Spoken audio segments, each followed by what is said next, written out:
एक बार गौतम बुद्ध का एक शिष्य जो कि सालों से गौतम बुद्ध के आश्रम में आता था, वह उनके प्रवचन सुनता, आश्रम में ध्यान आदि करता और फिर चला जाता। लेकिन अचानक कुछ दिनों से उसने आश्रम में आना ही बंद कर दिया था। यह बात गौतम बुद्ध ने भी अनुभव की।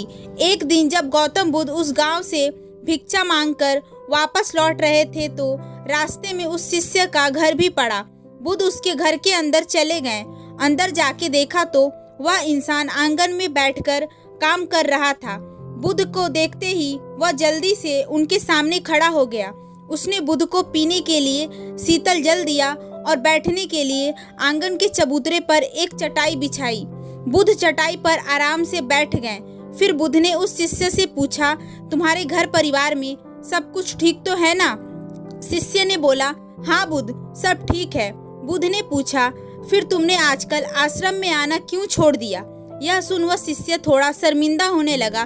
फिर बोला, अब मैं आपको कैसे बताऊं बुद्ध? गौतम बुद्ध ने कहा, तुम निसंकोच कह सकते हो। शिष्य ने कहा, वस्त्र बहुत ही पुराना हो चुका है, वह कई जगह से फट गए हैं, उनमें छेद निकल आए हैं, अब वह बिल्कुल भी पहनने लायक रहे ही नहीं। बुद्ध ने उस शिष्य के वस्त्र देखे, वह सच में बहुत बुरी हालत में थे, जगह जगह से घिस चुकी थी, कई सारी छेद थी उनमें। इसके बाद बुद्ध उठ खड़े हुए और मुस्कुराते हुए शिष्य के कंधे पे हाथ रखते हुए कहा, चिंता मत करो, सब ठीक हो जाएगा। शाम के समय जब आश्रम से सभी शिष्य बुद्ध के प्रवचन सुन घर वापस जा रहे थे तो बुद्ध ने अपने एक धनवान शिष्य को रोकने के लिए कहा। जब सब चले गए तो बुद्ध ने अकेले में उस धनवान शिष्य से अपने उस गरीब शिष्य को 2 जोड़े वस्त्र देने को कहा। धनवान शिष्य उस गरीब इंसान के घर वस्त्र भिजवा देने का वचन देकर वहां से चला जाता है। अगले दिन सुबह वह अमीर शिष्य उस गरीब इंसान के परिवार के हर एक सदस्य के लिए 2-2 जोड़ी कपड़े एक पोटली में बंधवा कर अपने नौकर के हाथ भिजवा देता है, जिसे देखकर उस गरीब शिष्य का पूरा परिवार बहुत ही खुश होता है।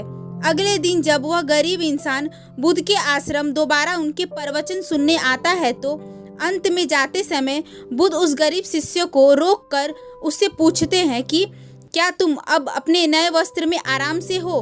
तुम्हें और कुछ तो नहीं चाहिए? शिष्य ने कहा, पहले तो आपका बहुत बहुत आभारी है, मैं इन कपड़ों में बिल्कुल आराम से हूँ और मुझे अब और कुछ नहीं चाहिए। बुद्ध ने आगे पूछा, अब जबकि तुम्हें नए वस्त्र प्राप्त हो चुके हैं तो तुमने अपने पुराने वस्त्रों का क्या किया? शिष्य ने कहा, हमारा परिवार अब से उसे बिछाने व ओढ़ने के काम में लेगा, अब हम उन्हें ओढ़ने के उपयोग में लेंगे। बुद्ध ने कहा, फिर तुमने अपने पुराने ओढ़ने का क्या किया?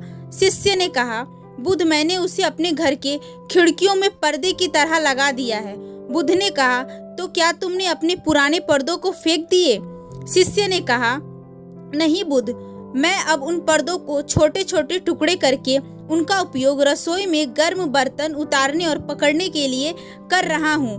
बुद्ध ने पूछा, तो फिर तुमने रसोई के पुराने कपड़ों का क्या किया?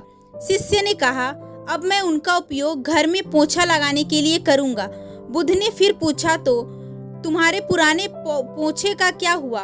शिष्य ने कहा, बुद्ध, वह पुराना पोछा इतना तार तार हो चुका था कि अब उस पर कुछ भी नहीं किया जा सकता था, इसलिए मैंने उस पोछे से एक एक धागा अलग करके ये के लिए बातियां बना ली। उन्हीं में कुछ बातियां मैंने आश्रम में दान कर दिए हैं, जो अब आज रात से आपके कक्ष में प्रकाशित होंगे। यह सुन बुद्ध उस शिष्य से संतुष्ट हो गए। वह इस बात से बहुत खुश थे कि उनका शिष्य वस्तुओं को बर्बाद नहीं करता, बल्कि उनका सही से उपयोग करना जानता है। गौतम बुद्ध हमेशा अपने शिष्यों को बहुत ही कम चीजों के साथ जीवन निर्वाह करने की शिक्षा देते थे। साथ ही उनका यह भी मानना था कि यदि हमारे पास कुछ भी जरूरत से अधिक है तो हमें उसे दूसरों जरूरतमंद लोगों को दे देना चाहिए। काश हमारी आज की जनरेशन भी बुद्ध का यह संदेश समझ पाए। आज लगभग हर इंसान अपनी जरूरत से अधिक चीजों को खरीद रहा है, केवल लोगों की देखा देखी में और दूसरों को शो ऑफ कराने के चक्कर में। आजकल पुरानी चीजों को रीयूज करना तो दूर की बात है, हम लाई हुई नई चीजों को ही पूरी तरह से यूज नहीं कर पाते हैं। इसका एक कारण यह भी है कि आज की इस मॉडल दुनिया में हर रोज नई चीज़ें निर्मित हो रही है, जिससे बहुत ही जल्द चीज़ों का फैशन खत्म हो जाता है और दूसरी नई प्रकार की वस्तु चलन में आ जाती है।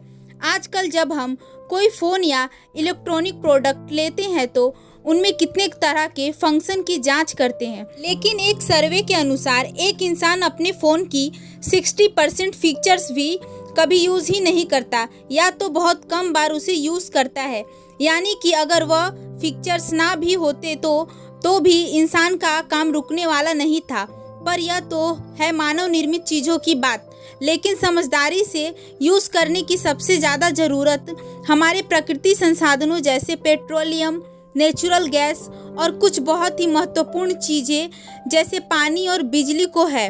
आज जब प्रकृति संसाधन दिन प्रतिदिन खत्म होते जा रहे हैं तो ऐसे में हमें भी पूरा प्रयास करना चाहिए कि चीज़ें कम से कम बर्बाद करें और अपने छोटे छोटे प्रयत्नों से इस पृथ्वी को सुरक्षित बनाकर रख सके। तो दोस्तों, हमारी यह वीडियो से आपको क्या सीख मिली कमेंट बॉक्स में ज़रूर बताएं। ऐसे ही मोटिवेशन वीडियो देखने के लिए वीडियो को लाइक, कमेंट, शेयर और चैनल को सब्सक्राइब जरूर कीजिएगा। धन्यवाद।